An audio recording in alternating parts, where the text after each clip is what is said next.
இன்றைக்கான வீடியோ தாங்க வந்திருக்கு. பார்ட் 1 வந்து வரலங்க. பார்ட் 2 வந்து ஆல்ரெடி வந்துருச்சு. பார்ட் 2 வந்து ஃபஸ்ட்டு பாருங்கள். நம்ம அதை பார்த்துட்டு பார்ட் 1 வந்தோடனே அதையும் அப்லோட் பண்ணுறேன். அதையும் பார்த்துருங்க.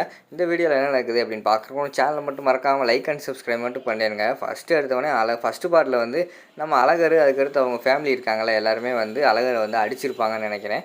அது வந்து ஃபஸ்ட்டு பார்ட்டில் தான் வரும்னு நினைக்கிறேன். செகண்ட் பார்ட்டில் வந்து அழகர் அவங்க ஃபேமிலியெல்லாம் போயிட்டாங்க. அதுக்கடுத்து வந்து நம்ம இவங்க இருக்காங்கல்ல, ஆண்டாளோட அவங்க அப்பா வந்து சொல்கிறாரு, பாத்தியா அந்த பையனோட வீட்டில் இவனை வந்து ஏற்றுக்கலை, வந்து கை நீட்டி அடிச்சுட்டு போகிறாங்க. இன்னும் இவளோட வாழ்க்கை எப்படி போதோ, அவங்க வீட்டில் சொன்ன மாதிரி இவனும் உருப்பட போகிறதில்ல, அவளும் உருப்பட போகிறதில்ல, அவ்வளோதான், என்னமோ பண்ணுங்க போங்க அப்படின்னு சொல்லிட்டு அந்த இடத்துல இருந்து நம்ம ஆண்டாளோட அப்பா வந்து போகிற மாதிரி காட்டிக்கிட்டு இருக்காங்க.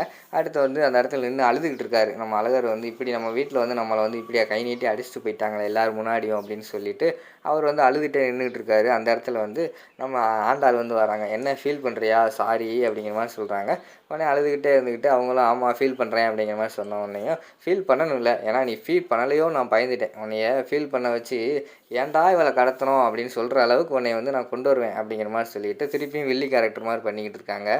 அடுத்து வந்து ஆண்டாள் வந்து யோசிக்காரு, நம்ம ஒன்று யோசிச்சா இவ ஒன்று யோசிச்சுக்கிட்டு இருக்கா, இவளை என்ன தான் பண்ணுறதுன்னு தெரிலையே அப்படின்னு சொல்லிட்டு அவர் ஒரு பக்கம் யோசிச்சுக்கிட்டு இருக்கிற மாதிரி காட்டுறாங்க. அடுத்த சீனில் வந்து நம்ம ஆண்டாளோட அம்மா வந்து பாரதியை கூப்பிட்டு பேசுகிறாங்க. பாரதி, நான் உன்கிட்ட சொல்கிறேன், தப்பாக நினைக்காதம்மா. என்ன இருந்தாலும் அவங்க பிடிச்சி கல்யாணம் நடந்துச்சோ இல்லைன்னா பிடிக்காமல் கல்யாணம் நடந்துச்சோ அது அவங்களுக்கு தான் தெரியும். என்ன இருந்தாலும் அவங்க 2 பேர் வந்து புருஷன் பொண்டாட்டி ஆகிட்டாங்க. ஊர் ஃபுல்லாக எல்லாத்துக்குமே தெரிஞ்சிருச்சு, இவங்க தான் புருஷன், இவங்க தான் ஒய்ஃபு அப்படின்னு தெரிஞ்சிருச்சு. இதுக்கு மேலே வந்து இவங்க வந்து இவங்களுக்குள்ள பிரச்சனையை கொண்டு வச்சுக்கிட்டு இவங்க பிரிஞ்சிருந்தால் நல்லா இருக்காது. அதனால் வந்து அவங்க சேர்ந்து வாழ்ந்தாதாம்மா எனக்கு சந்தோஷம், இது நீ தாம்மா சொல்லணும் அப்படிங்கிற மாதிரி சொல்கிறாங்க. ஆமாம், என்னம்மா 3வது மனுஷி மாதிரி என்கிட்ட சொல்லிக்கிட்டு இருக்கீங்க, நானும் எவ்வளவோ வந்து சொல்லி பார்த்துட்டேன், ஆனால் 2 பேருமே வந்து சேர்ந்து வாழ்கிற விருப்பம் இல்லாமல் இருக்காங்க. முக்கியமாக வந்து நம்ம ஆண்டாளுக்கு வந்து விருப்பமே கிடையாது அப்படிங்கிற மாதிரி சொல்லிக்கிட்டு இருக்காங்க. நீ தாம்மா ஏதாவது எடுத்து சொல்லுமா அப்படிங்கிற மாதிரி சொல்கிறாங்க. சரிம்மா, நீங்கள் ஒன்றும் ஃபீல் பண்ணாதீங்க, நான் போய் வந்து அவகிட்ட எடுத்து சொல்கிறேன் அப்படிங்கிற மாதிரி சொல்கிறாங்க. சரின்னு சொல்லிவிட்டு நம்ம ஆண்டாள்கிட்ட போய் நம்ம பாரதி பேசுகிறாங்க. பாரதி வந்து என்ன சொல்கிறாங்கன்னா, ஆண்டாளி, நான் ஒன்று சொல்கிறேன், தப்பாக நினைக்காத, உங்கள் அம்மா வந்து என்கிட்ட பேசுனாங்க அப்படிங்கிற மாதிரி சொல்கிறாங்க. என்ன பேசுனாங்க, உயிரோடு இருக்காளா இன்னும் செத்துட்டாளா அப்படிங்கிற மாதிரி கேட்டுக்கிட்டு இருந்தாங்களா அப்படிங்கிற மாதிரி ஆண்டாள் கேட்காங்க. ஏன்டி இப்படி பேசுகிற, அதெல்லாம் கிடையாது, உன் மேலே அவங்களுக்கு உண்மையாகவே பாசம் இருக்குது அப்படிங்கிற மாதிரி சொல்கிறாங்க. பாசம் இருக்கா, பாசம் இருந்துச்சுன்னா பிறகு அன்றைக்கி அப்படி ரியாக்ட் பண்ணாங்க.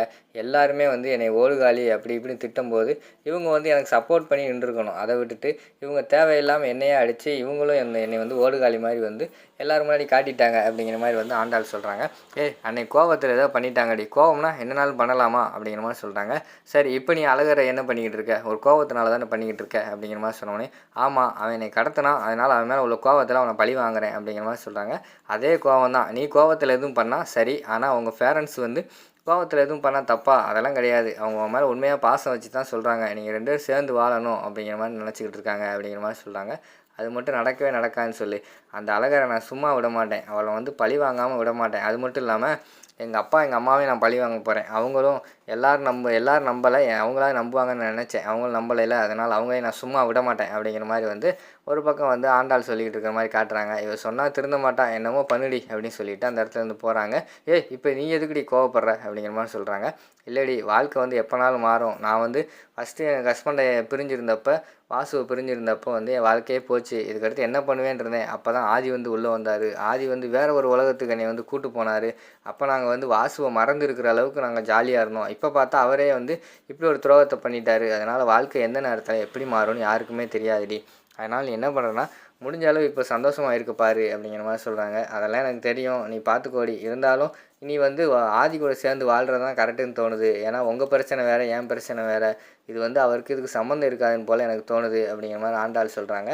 அவருக்கு இதுக்கு சம்மந்தம் இருக்கோ இல்லையோ, இனிமேல் வந்து நான் ஆதி கூட சேர போகிறதில்ல, நீ வந்து அழகர் கூட சேர்ந்து வாழு அப்படிங்கிற மாதிரி சொல்கிறாங்க. அவங்க நீ வாழலாம், நான் இதுக்கு வாழணும், என்னாலே வாழ முடியாது அப்படின்னு சொல்லிட்டு 2 பேருமே பிடிவாதமாக இருக்கிற மாதிரி காட்டுறாங்க. அடுத்து வந்து பாரதி வந்து யோசிக்காங்க, இவட்ட சொன்னால் இன்னும் ஒன்றும் காரணம் ஆக போகிறது கிடையாது, பேசாமல் அப்பாக்கிட்டே போய் பேசிடுவோம் அப்படின்னு சொல்லிட்டு நம்ம ஆண்டாளோட அப்பா கிட்டே பேசுகிறாங்க. அப்பா, நான் சொல்கிறேன், தப்பாக நினைக்காதீங்கப்பா, ஆயிரம் இருந்தாலும் அவங்களுக்கு கல்யாணம் ஆயிடுச்சு, அவங்கள ஏற்றுக்கோங்கப்பா அப்படிங்கிற மாதிரி சொல்கிறாங்க. அங்கனக்குள்ளே தமிழ் வேலை வராங்க. அங்கனக்குள்ளே ஒரு மயிலை பார்த்துட்டு, மயில் அப்படிங்கிற மாதிரி சொல்கிறாங்க. மயிலாம் உனக்கு ரொம்ப பிடிக்குமா பாப்பா அப்படிங்கிற மாதிரி ஆண்டாளோட அப்பா கேட்குறாங்க. ஆமாம் தாத்தா, எனக்கு மயிலாம் ரொம்ப பிடிக்கும் அப்படிங்கிற மாதிரி சொல்கிறாங்க. சரி வா, காட்டு பக்கம் போவோம், காட்டு பக்கம் போனால் நிறைய மயில், குயில், காக்கா, நிறைய பறவைகள்லாம் இருக்கும், எல்லாத்தையும் பார்த்துட்டு வருவோம் சரியா அப்படின்னு சொல்லிட்டு கூப்பிட்டு போக பார்க்காங்க. அப்பா, நான் அவங்ககிட்ட பேசுகிறேன்ல, ஒரு நிமிஷம் இருங்க அப்படிங்கிற மாதிரி சொன்னோன்னே, என்னம்மா பாரதி அப்படிங்கிற மாதிரி கேட்காங்க. இல்லை என் மகன் மேலேயே நீங்கள் இவ்வளோ பாசமாக இருக்கீங்க, ஆனால் உங்கள் மகன் மேலே எவ்வளோ பாசமாக இருந்திருப்பீங்க அப்படிங்கிற மாதிரி சொல்கிறாங்க. என்னம்மா பண்ணுறது, நானும் பாசத்தை அள்ளி தெளித்து வளர்த்தேன், கடைசியில் பார்த்தா ஏன் நெஞ்சிலேயே அவங்க வந்து மிதிக்காங்க, நான் என்ன பண்ணுறது அப்படிங்கிற மாதிரி சொல்கிறாங்க. இல்லைப்பா, நான் சொல்கிறது ஒரு நிமிஷம் கேளுங்க, இனிமேல் வந்து அவங்கள பிரித்து என்ன ஆக போகுது, 2 பேர் வந்து கல்யாணம் பண்ணிட்டாங்க, இனிமேல் நம்ம தான் அவங்க நல்லா வாழ வைக்கணும், சேர்ந்து வாழ வைப்போம்ப்பா, அவங்க கோவத்தை மட்டும் கொஞ்சம் குறைங்கப்பா அப்படிங்கிற மாதிரி சொல்கிறாங்க. உடனே சரிப்பா, நீ சொல்கிறது சரிதான், சரி பேசுவோம் அப்படிங்கிற மாதிரி அவர் நல்ல மைண்டுக்கு வராரு. அந்த நேரத்தில் பார்த்தா ஆண்டாள் வந்து கிறுக்கு பிடிச்ச மாதிரி டக்குன்னு ஒரு டிஷர்ட்டையும் ஒரு ஃபேண்ட்டையும் போட்டு வந்துட்டாங்க, கபடி ப்ராக்டிஸுக்கு போகிறேன்னு சொல்லிட்டு. அதை பார்த்தோன்னே திருப்பி ஆண்டாளோட அப்பாவுக்கு வந்து கோவம் வந்துடுது. அதற்குள்ளே அந்த டம்ளரை தூக்கி எறிஞ்சிட்டாரு. பாத்தியாம்மா, நானே இவளை ஏற்றுக்கலாம்னு நினச்சேன், இவள் பண்ணுற காரியத்தை பார்த்தியா, இவள் வந்து இந்த இதெல்லாம் பண்ண மாட்டேன்னு சொன்னதுனால தான் நான் காலேஜுக்கு படிக்க வச்சேன், இப்போ பார்த்தா ஃபேண்ட்டு டெஸ்ட் சட்டை போட்டு வந்து நிற்கிறான் அப்படிங்கிற மாதிரி சொல்கிறாங்க. உடனே ஆண்டாள் வந்து எங்கள் அப்பாவை என் புருஷனே ஒன்றும் சொல்லலை, இவர் என்ன சொல்கிறாரு அப்படின்னு சொல்லிட்டு விறுவிறுன்னு அழகர்கிட்ட போய், மாமா நான் வந்து ப்ராக்டிஸ் பண்ணிட்டு வரேன், முட்டையை அவிச்சு வைங்க அப்படின்னு சொல்லிட்டு போயிடுறாங்க.